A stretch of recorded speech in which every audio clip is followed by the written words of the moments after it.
Why don't women tell men clearly what they want in sex? Why don't they say clearly what they like, what doesn't feel good, what they want men to do? Why do men have to watch YouTube about it? So I want to give advice here to both men and women to understand the situation, to navigate this issue better. Now, I want to say straight away, there are also many situations where the man is the one who is not speaking, and this is frustrating the woman. So this is by far not specific to women, but it is also true that this is a very common frustration for men. Men want to please a woman, they want her to have a good time, the woman's body is complicated, so men need to know how to do it right. But women don't seem to be very clear or vocal about, what they don't like, what they like. They seem to be silent a lot of the time. There are two major reasons for it. Please stay until the end, because there will be a big reveal at the end as well. Don't miss it. So there are a few minor reasons as well, but I'm not going to clutter the video with them. So the first really major reason is women are anxious about saying something in sex. It's not that they don't want to, they are nervous about it. This might seem unreasonable to men. Why are you so nervous about speaking to me about what you like in sex? But you have to understand the background. Women generally feel a lot of anxiety and fear and lack of safety in sex, which is historical, ancestral. It's a real build-up. Plus, women still struggle to accept and acknowledge their pleasure and their right to ask for something in sex. They struggle to not be pleasers in sex. So on this background, and this anxiety that a woman feels to voice something to her partner might have come directly from her partner, might have come from other partners. It might be completely imagined. So this is important to keep in mind. So what are women anxious about if they ask a man to change something in sex, to do something better for her? They are anxious about overt aggression, so frustration, anger. They are anxious about passive aggression if it's not overt, so sulking, just kind of a weird vibe. And they are also anxious not about aggression, but women are anxious about just upsetting the partner. The guy might be perfectly nice, not angry or anything, but he will feel bad, he'll be upset. She has to deal with it. He might get anxious, he might get nervous in sex later, then she has to deal with it in sex, with his anxiety. So she might still be rocking the boat. Now, this anxiety is not completely unfounded. A lot of men do react badly. A lot of women react badly to the same thing as well. So I'm not saying that, men are worse than women in that respect, but it has to be said that a lot of men do react badly. So if a woman gets any kind of negative reaction, it's very, very difficult for her to trust that space and to relax into it.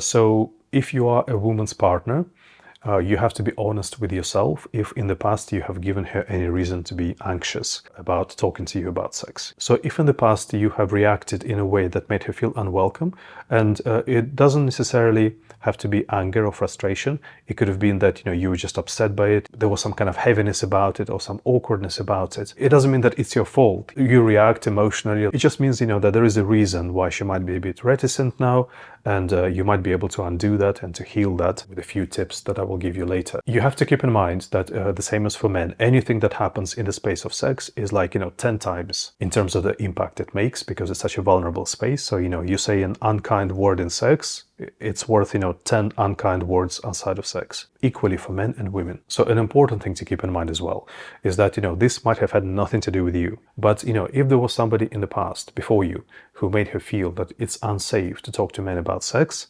then, she is nervous about it. Could have been somebody who traumatized her on a date, especially if it was like a longer relationship where the person was unkind to her. I know you shouldn't be paying for other men's debts, but hey, that's just life. You can help her with the same tips that I will give you later. Or another thing that stops women talking is when men don't pay attention. So she might have said something and you took it okay, but then you don't do it and you revert to kind. And she might say it once more and then it's the same, and then she feels too vulnerable to keep saying this, like she's nagging about sex. She doesn't want to do that, and the man hasn't even noticed that she said it twice. This can happen as well. So it's basically a very vulnerable space of trust. So if that trust is affected for her, then it's very difficult for her to speak. Importantly, and this one is for ladies, women also often have a thing where nothing bad has happened to them, but they just imagine that you can't talk to men. It's just all that historical awkwardness and discomfort about voicing your needs that is kind of looking for excuses. Women just imagine that a man will react badly, even though she hasn't had that experience. So, I've seen that a lot as well. And it's important for this not to be frustrating to men. Like, it's not silly. It's still, a very valid fear, because, that's what fears are, isn't it? You might have not done something before and it might go badly. That possibility is there, and it keeps you afraid. So what can you do about this? And I'll give advice separately to men and to women. So for men, there are two things that are really important here. First of all, don't expect her to speak. Invite her to speak. Like, a lot of men are expectant that if there is something to say, she will say. And then they're frustrated that something wasn't all right, but, she didn't say. It's a much bigger thing for anybody to to volunteer this kind of conversation than to respond to a question.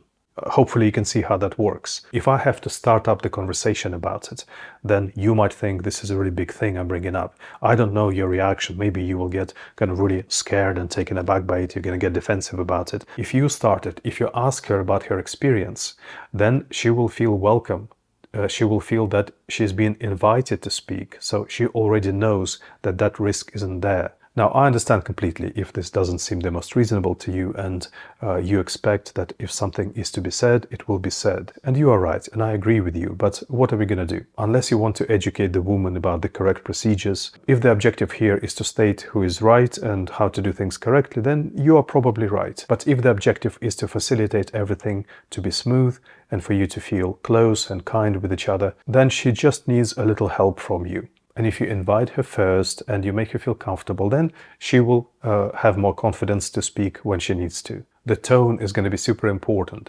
It's really important that she feels that you genuinely want to know, that you're kind, you're soft about it, you're empathetic about it. Like, she needs to feel a genuine intention that it's okay for her to be seen, it's okay for her to share her experience. Also, on a purely practical level, sometimes I feel like men expect a woman to commentate the whole sex like a football game, or to write a detailed report after sex about everything that was done in sex and how to do sex. Like, obviously, on a practical level, you have to ask specific questions about a specific thing, and it's an ongoing process. The communication during sex is different from the communication after sex.